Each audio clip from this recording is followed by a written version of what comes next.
और एक important video में आपका स्वागत है। आज हम करने वाले हैं ग्रेविटेशन। यहाँ से सवाल बनते हैं, आप किसी भी एग्जाम की तैयारी करें। ऐसे तो ये क्लास 9 का चैप्टर है, यहाँ पे हम लोग एमसीक्यूज करेंगे। आप यदि तैयारी कर रहे हैं इन एग्जाम की, या आप किसी भी सेंट्रल लेवल की एग्जाम की तैयारी कर रहे हैं, बीएसएससी की कर रहे हैं या किसी भी एग्जाम की, ये काफी इंपॉर्टेंट रहने वाला है। और यदि आप मुझे टेस्ट सीरीज ज्वाइन करना चाहते हैं जेएससी जल पास सिपाही की, तो ज्वाइन कर सकते हैं। सारी डिस्क्रिप्शन में चीजें दी गई हैं। इसके पीडीएफ आपको इंग्लिश हिंदी दोनों में डिस्क्रिप्शन में मिल जाएगी। चलिए स्टार्ट करेंगे। पहला सवाल क्या बनता है यहाँ पे, who invented a new branch of mathematics called calculus.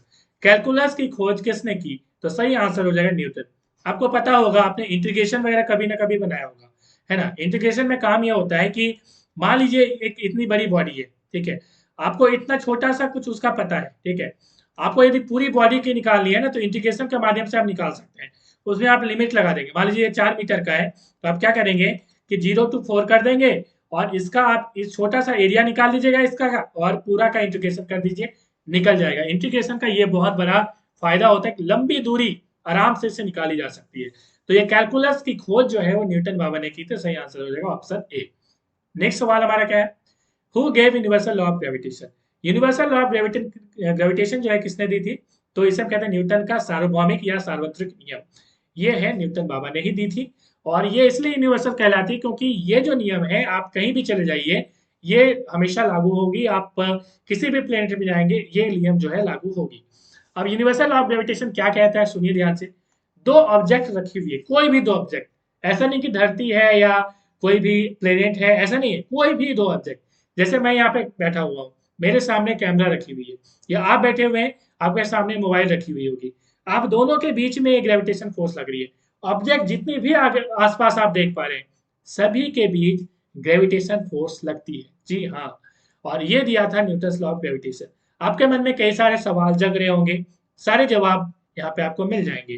देखिए, पहले हम लोग इसको देख लेते हैं। मान लीजिए एक बॉडी ये है, इसकी मास m है, और दूसरी बॉडी है जिसकी मास कैपिटल M है, मान लेते हैं हम लोग, ठीक है।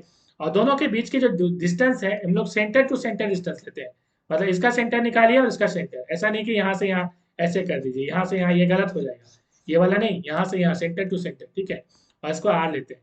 तो उसको अकॉर्डिंग जो है न्यूटन बाबा ने कहा था कि F जो है वो दोनों के मास के प्रोपोर्शनल होती है, मल्टीप्लाई की, ठीक है। दोनों मास के प्रोडक्ट के प्रोपोर्शनल होती है, ठीक है। स्क्वायर नहीं होगा, m इंटू एम होगा। दूसरा उन्होंने कहा था दोनों के बीच की दूरी के वर्ग के व्युत्क्रमानुपाती होती है, ठीक है। तो स्क्वायर जो होता है, डिस्टेंस जो स्क्वायर होता है उसके इनवर्सली प्रोपोर्शनल होता है, ठीक है। ये दोनों का आप यदि मिलाएंगे 1 और 2, तो आपकी क्या हो जाएगी, F इक्वल टू प्रोपोर्शनल, ठीक है, m/r² हो जाएगा, ठीक है। ये दोनों को मिलाने पे हो जाएगा। उसके बाद यदि आप इस प्रपोर्शन को हटाते हैं, तो एक आपको कांस्टेंट देना पड़ता है हमेशा, इस बार भी देना पड़ेगा। तो m into M by R square. तो ये हो गया G/m/r²। यही है यूनिवर्सल लॉ ऑफ ग्रेविटेशन, ठीक है। अब यहाँ पे G की वैल्यू, G को बोलते हैं यूनिवर्सल जो है कांस्टेंट, यूनिवर्सल ग्रेविटेशन कांस्टेंट। इसकी वैल्यू क्या होती है, आगे उसके लिए हमने बनाया है एमसीक्यूज, ठीक है। तो चलिए हम लोग उसको उसकी ओर चलते हैं। और अगला सवाल वही है, the value of G was found out by. किसके द्वारा G की वैल्यू खोजी गई थी? तो सही आंसर हो जाएगा हेनरी कैवेंडिश। इस तरह के सवाल पूछे जाते हैं कि न्यूटन की खोज, सॉरी, न्यूट्रॉन की खोज किसने की, इलेक्ट्रॉन की खोज किसने की। जब केमिस्ट्री हम लोग पढ़ेंगे तो उस टाइम देखेंगे। उसी तरह से यहाँ से सवाल बन सकता है कि जी की खोज किसने की, तो हेनरी कैवेंडिश ने ये खोजा था। नेक्स्ट सवाल है हमारा, this is most important question, ठीक है। एक्सेप्टेड वैल्यू ऑफ जी, जी की वैल्यू कितनी होती है, जी की यूनिट, ये दोनों सवाल बनते हैं, ठीक है। तो दोनों आपको याद रखना है। जैसे आपकी वैल्यू की हम लोग बात करें तो option A 6.673 into 10⁻11 newton metre square kilogram square minus square होता है ये, ठीक है। ये जी की वैल्यू हो गई, ठीक है, ये याद रखिएगा। अच्छा, ये यूनिट आपको याद रखना पड़ेगा। यूनिट कैसे निकालेंगे आप, देखिए, हमने अभी क्या पढ़ा था, एफ इक्वल टू G/m/r²। यहीं से आपका निकल जाएगा। कैसे निकलेगा, ध्यान से देखिएगा। जी रहने दीजिए, ये क्रॉस करिए, ठीक है। तो ये हो जाएगा, जी की वैल्यू निकालिएगा तो Fr² बाई G/mm हो जाएगा। इतना तो आपको कैलकुलेशन पता ही होगा। एफ हमने जी निकाल लिया यहाँ से।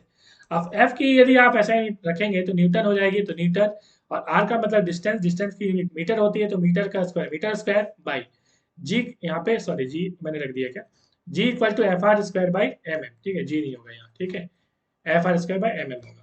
और मास की हम लोग रखेंगे तो मास का किलोग्राम, तो kilogram into kilogram, kilogram square. तो न्यूटन मीटर स्क्वायर किलोग्राम पर पावर -2। ये किलोग्राम माइनस स्क्वायर ऊपर जाएगा तो किलोग्राम -2 हो जाएगा। तो वही यहाँ पे हमने दिखाया, तो option A is the right answer. तो यूनिट भी याद रखना है आपको, फॉर्मूला यदि आप रखिएगा याद तो आपको यूनिट रटने की जरूरत नहीं पड़ेगी, ठीक है। नेक्स्ट सवाल हमारा क्या है, acceleration is inversely proportional to, acceleration किसके इनवर्सली प्रोपोर्शनल होता है। देखिए यही सवाल है यहाँ पे, और इसका आंसर हो जाएगा मास। देखिए F equal to M A Newton बाबा ने दिया था, सेकंड लॉ में दिया था, न्यूटन का सेकंड लॉ, ठीक है। आपने नहीं देखा होगा तो वीडियो देख लीजिएगा, ठीक है। फोर्स पे हमने वीडियो बनाया था। अब F equal to M A होता है, ये तो आपको पता है, ऐसे भी पता है। अब देखिए यहाँ से ए की वैल्यू आप यदि निकालेंगे तो एफ बाई एम होगा। तो एक्सलेशन जो है वो फोर्स के प्रोपोर्शनल होती है, मतलब जितना फोर्स लगाएंगे एक्सलेशन उतना ही बढ़ेगी। मतलब एक ऑब्जेक्ट मान लीजिए गाड़ी रखी हुई है, उसमें फोर्स लगाइए, एक्सलेशन क्या होगा, बढ़ेगी। एक्सलेशन का मतलब त्वरण, वेग में परिवर्तन की दर को त्वरण कहते हैं। The rate of change of in velocity, the rate of change in velocity is known as acceleration, ठीक है। ये तो हमें पता है। तो जितना फोर्स लगाओगे एक्सलेशन उतना ही होगा, और मास जितना ज्यादा होगा एक्सलेशन उतना कम होगा। मतलब मास के इन्वर्सली प्रोपोर्शन होता है, ध्यान से सुनिएगा, द्रव्यमान के इन्वर्सली प्रोपोर्शन, मतलब ये बढ़ाओगे तो ये घटेगी, और ये घटाओगे तो ये बढ़ेगी। उल्टा उल्टा रिलेशन जिसको बोलते हैं। जैसे एग्जांपल के तौर पर एक बड़ी सी ट्रंक रखी हुई है, मान लीजिए बहुत बड़ा सा बक्सा है, अलमारी है, बहुत भारी है वो, क्या आप हिला पाओगे आसानी से, हिला पाओगे क्या। हिलाने का मतलब है एक्सलेशन करना, तो नहीं कर पाओगे, क्यों, क्योंकि उसकी मास ज्यादा है ना। तो मास ज्यादा होगी तो उसका एक्सलेशन कम होगा, समझ गए बात। तो इसी का कंसेप्ट हम लोग यूज करते हैं। जैसे यहाँ पे आपके मन में सवाल हो रहा होगा कि सर दो ऑब्जेक्ट के बीच में जो है ग्रेविटेशन फोर्स लगता है, बहुत अच्छी बात। मान लीजिए एक फोर्स, एक जो है यहाँ पे धरती है और एक हम है यहाँ पे, ठीक है। यार सर हम क्यों बोलते हैं, सर आप अपना एग्जांपल लीजिए ना सर। विकास पाठक, मान लीजिए विकास पाठक है, ठीक है। विकास पाठक बिल्डिंग में थोड़ा सा ऊपर में चढ़ा हुआ है, यहाँ से कूद रहा है, ज्यादा ऊंचा से नहीं, हाथ पैर में दिक्कत हो जाएगा। मान लीजिए यहाँ से ऊपर से कूद रहा है, तो यहाँ पे ये धरती मुझे खींच रही है, मैं धरती को तो नहीं खींच पा रहा हूँ। लेकिन न्यूटन के थर्ड लॉ के अनुसार, न्यूटन का थर्ड लॉ क्या कहता है, न्यूटन का थर्ड लॉ कहता है कि जितना फोर्स धरती हम पे लगाएगी उतना ही फोर्स हम भी लगा रहे होंगे, राइट, क्योंकि इक्वल एंड अपोजिट रिएक्शन होता है, इक्वल फोर्स लगा रहे होते हैं, ठीक है। जैसे एग्जांपल के तौर पर मान लीजिए आपने एक बॉल जो है दीवार पे फेंकी, दीवार भी उतना ही फोर्स जो है वो जो है क्या करेगी, वो बॉल पे एग्जर्ट करेगी। सेम चीज है यहाँ पे, यदि ये मान लीजिए F equal to G M M by R square force लगा रही है, जिसका हम लोग बोले हम लोग, ठीक है, कि ये जो है ये क्या है, जो है ये आपकी ग्रेविटेशन की फॉर्मूला है, फोर्स है, ग्रेविटेशनल फोर्स है। इसका मतलब ये जो बॉडी लगा रही है, हम जो लगा रहे हैं ये भी वही लगाएगी, सेम, दोनों का सेम होगा, ठीक है। मगर यहाँ पे सवाल ये उठता है कि अर्थ मेरे और क्यों नहीं खिंचा रहा है, जबकि हम भी उतना फोर्स लगा रहे हैं अर्थ पे। कारण बहुत सिंपल सा है, क्योंकि एक्सलेशन जो है वो मास के इन्वर्सली प्रोपोर्शनल होता है। मतलब मास जितना ज्यादा होगा एक्सलेशन कम होगा। धरती की मास बहुत ज्यादा होती है, तो धरती की मास ज्यादा होने के कारण उसमें एक्सलेशन कम होगा, उसमें rate of change of velocity कम होगा, जिसके कारण वो मैं खींच नहीं पाऊंगा। समझ गए बात। चलिए नेक्स्ट सवाल की ओर चलेंगे। अगला सवाल क्या है, according to the inverse square law, inverse square law क्या है भाई, तो एफ इज 1/r², ये है इनवर्स स्क्वायर लॉ, ठीक है। तो जितना ज्यादा डिस्टेंस होता है उतना ही फोर्स कम लगता है, ये हमें पता है। तो according to the inverse square law F is inversely proportional to the, तो सही आंसर जाएगा square of the distance. Next सवाल हमारा क्या है, विच वन इज ट्रू। तो यहाँ पे जो है कौन सा सही हो जाएगा, तो option B the right answer, G equal to G M by R square. कैसे आया ये फॉर्मूला देख लीजिए, F equal to M G तो हमने पढ़ा होगा जरूर, F equal to M A आपने पढ़ा होगा। और ऑब्जेक्ट यदि फ्रीली गिर रही होती है ऊपर से, मान लीजिए हमने ऐसे करके कोई ऑब्जेक्ट को ऐसे ऐसे है और इसको ऐसे गिरा दिया, ठीक है। तो ये फ्रीली गिर रही है, हम इस पे फोर्स नहीं लगा रहे, ऐसे छोड़ दिए सर, नीचे गिर गई, ठीक है। तो यहाँ पे जो एक्सलेशन होगा, एक्सलेशन का मतलब समझ रहे हैं, एक्सलेशन का मतलब rate in change in velocity, इसकी वेलोसिटी में चेंज हो रही है कि नहीं, देखिए पहले कोई कोई वेलोसिटी नहीं है, देखिए कितनी वेलोसिटी हो गई, ठीक है। तो वेलोसिटी में चेंज आ रही है, तो वेलोसिटी में चेंज क्यों आ रही है, तो एक्सलेशन जो है वो ग्रेविटी के कारण हो रही है, जिसको बोलते हैं जी। इसलिए F equal to M A के जगह में हम लोग क्या लिखते हैं, ए के जगह में जी लिखते हैं यहाँ पे, ठीक है। यदि वो फ्री फॉल हो रही है तो ही हम इस फॉर्मूला का यूज कर पाएंगे। तो ये इक्वेशन 1 हो गया।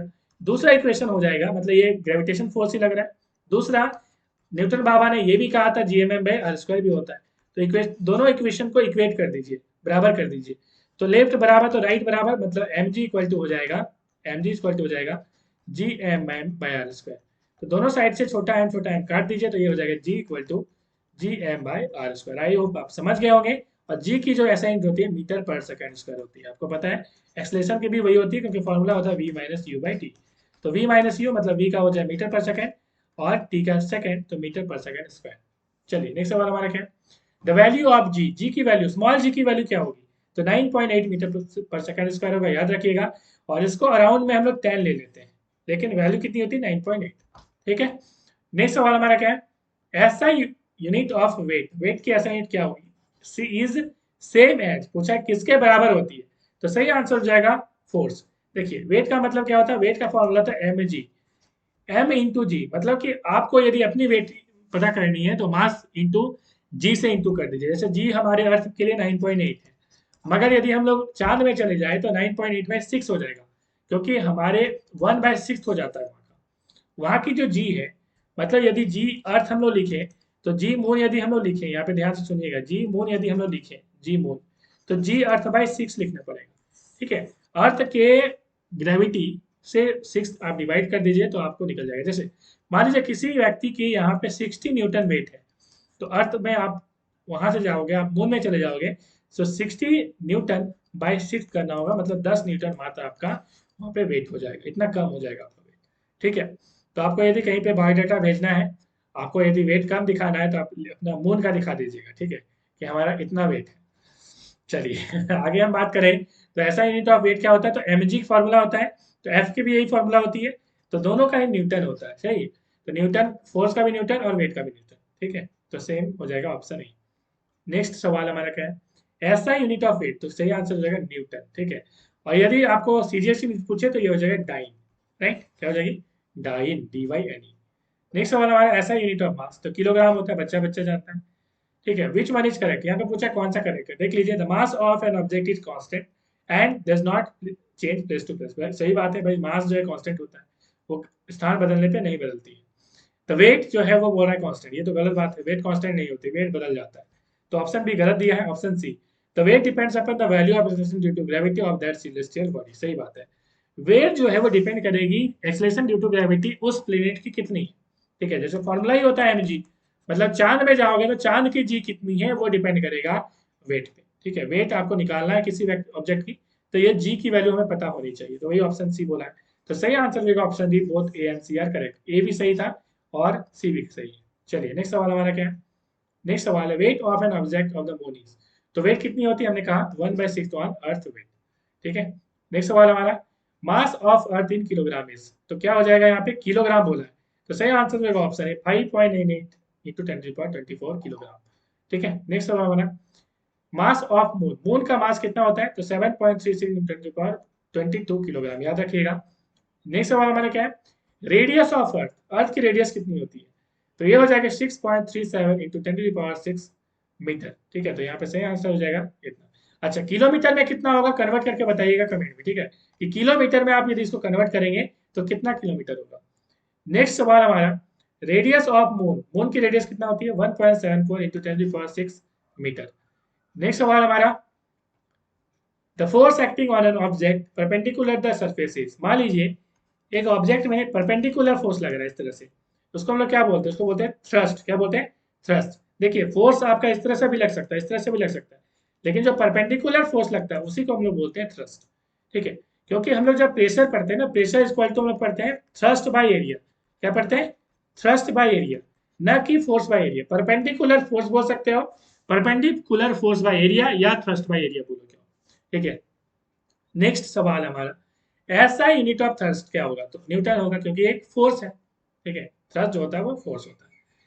If cross sectional area is more than pressure, more than the pressure is, देखिए क्रॉस सेक्शनल एरिया का मतलब है ये वाला, ठीक है, यदि क्रॉस सेक्शनल एरिया ज्यादा है तो प्रेशर क्या होगा, लेस होगा, कम होगा। ठीक है, सिंपल सी बात है, एक मान लीजिए एक लेडी है जिसकी एक पेंसिल हील है, एकदम पेंसिल हील वाली उसने जूती पहन ली है, ठीक है, और किसी के पैर में वो चढ़ जाए तो क्या होगा, तेज लगेगा, या एक सिंपल सा फ्लैट चप्पल है वो किसी के पैर के ऊपर चढ़ जाए, किस में तेज लगेगा, पेंसिल में लगेगा, क्योंकि पेंसिल की जो है यहाँ पे एरिया बहुत कम है, एरिया कम तो प्रेशर ज्यादा, क्यों, क्योंकि फॉर्मूला ही है pressure equal to force by thrust by area, मतलब एरिया के इनवर्सली प्रोपोर्शनल होता है।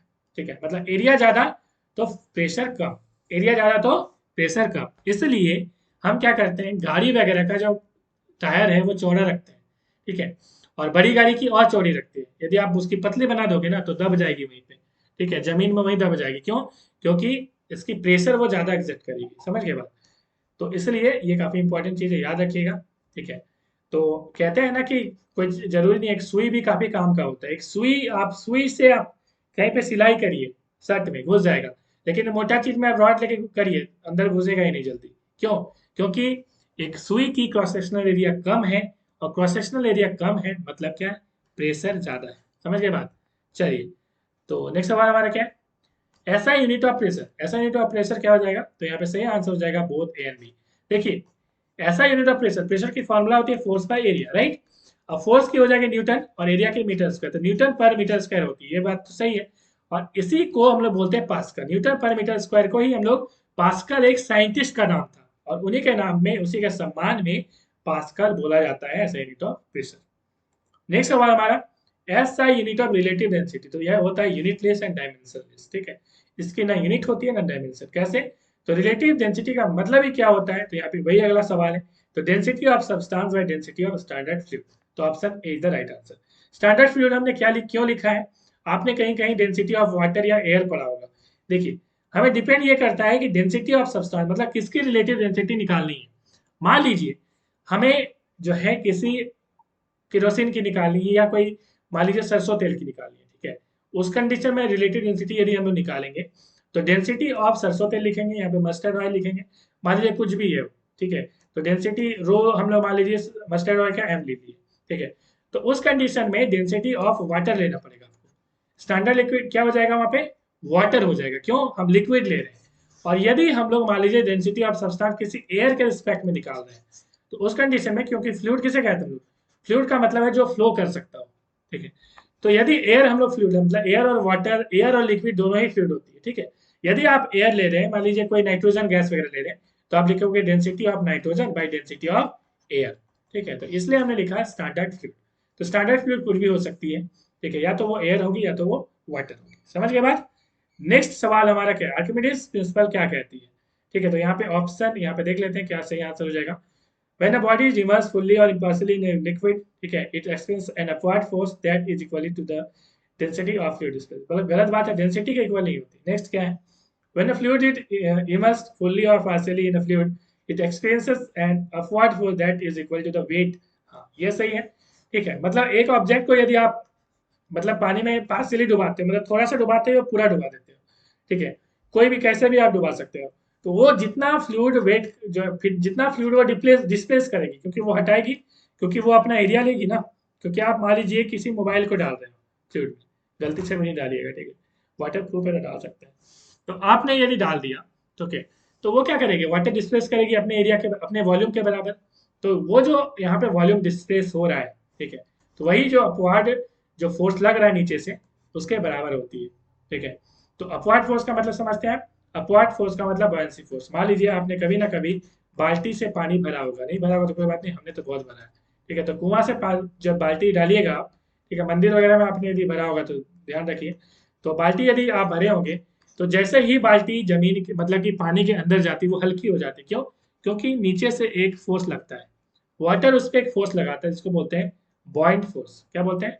फोर्स ऑफ बायंसी या बॉयंस फोर्स। इसका इसकी वैल्यू होती है F B equal to rho G V. इसको आगे हम लोग देखेंगे, चलिए, रो जी वी, ठीक है, माइनस में होती है, हम लोग आगे देख लेंगे। तो ऑप्शन बी यहाँ पे सही आंसर हो जाएगा, कि जितने वेट जो है ये डिस्प्लेस कर रही है, उतने ही इसके बराबर हो जाएगा अपवर्ड फोर्स के बराबर, ठीक है। नेक्स्ट सवाल हमारा क्या है, magnitude of bind force depends upon the, किस पे डिपेंड करता है, तो यहाँ पे वॉल्यूम, डेंसिटी, और यहाँ पे हमने बता देना है। चलिए हम इसको इसके फॉर्मूला पहले देख लेते हैं। तो एफ बी इक्वल टू होता है माइनस रो जी बी, हमने बोला था ना। तो यहाँ पे रो क्या मतलब डेंसिटी, फ्लूइड डेंसिटी, ठीक है, फ्लूइड जिसमें लोग डुबा रहे हैं, तो फ्लूइड डेंसिटी। और जी, जी का मतलब एक्सेलरेशन ड्यू टू ग्रेविटी, और वी का मतलब फ्लूइड की वॉल्यूम कितनी हो रही है।